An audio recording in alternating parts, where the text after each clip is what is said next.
Hello everyone, my name is Vladimir Kazarinov and this is a vlog about Russia.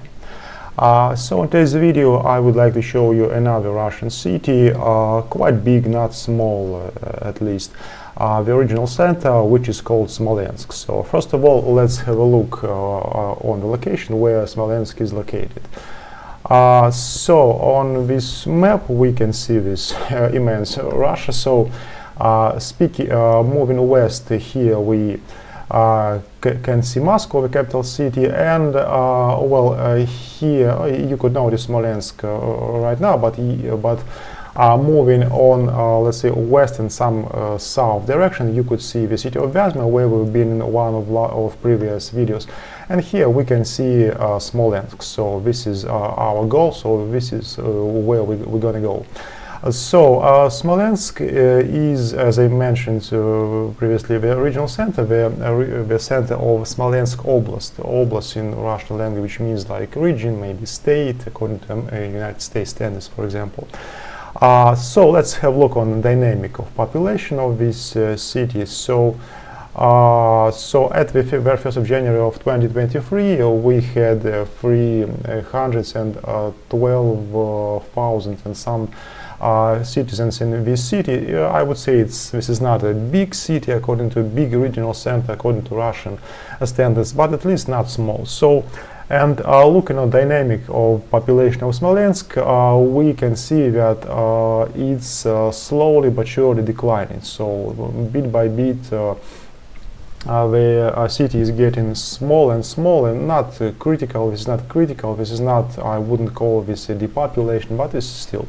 The reason is obvious. So next to Smolensk we had Moscow, the capital city. So the like outcoming flow is a little bigger than incoming. So through the region, through the Smolensk region. So the city becomes a little bit small, so a little bit smaller from year to year. All right, moving next, speaking of architectural style of Smolensk, you could see this on the following photo, but let me just briefly describe.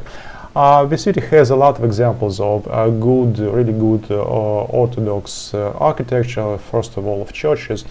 Also, you could see in the streets of Smolensk, Smolensk Kremlin, and Kremlin means like a defensive wall. So it crosses, it covers all the city.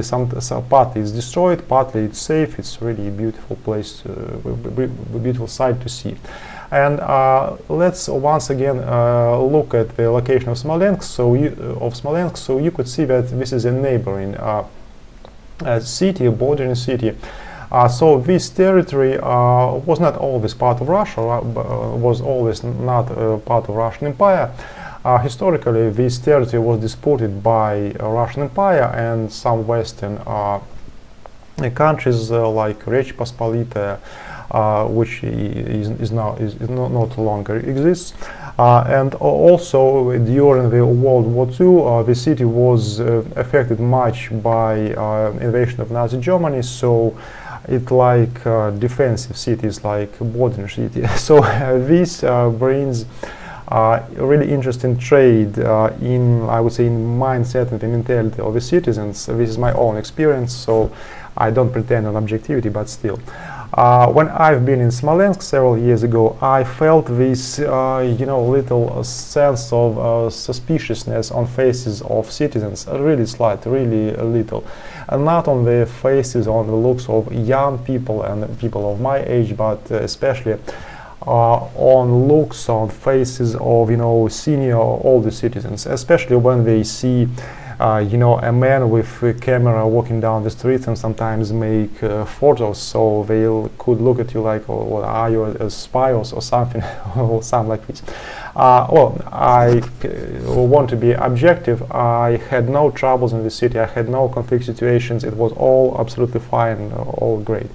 But I felt this really small slight sense of suspiciousness in this city, in this whole atmosphere, because this is the border city. It's like a defensive and like always ready to some maybe conflict, some invasion, all these things.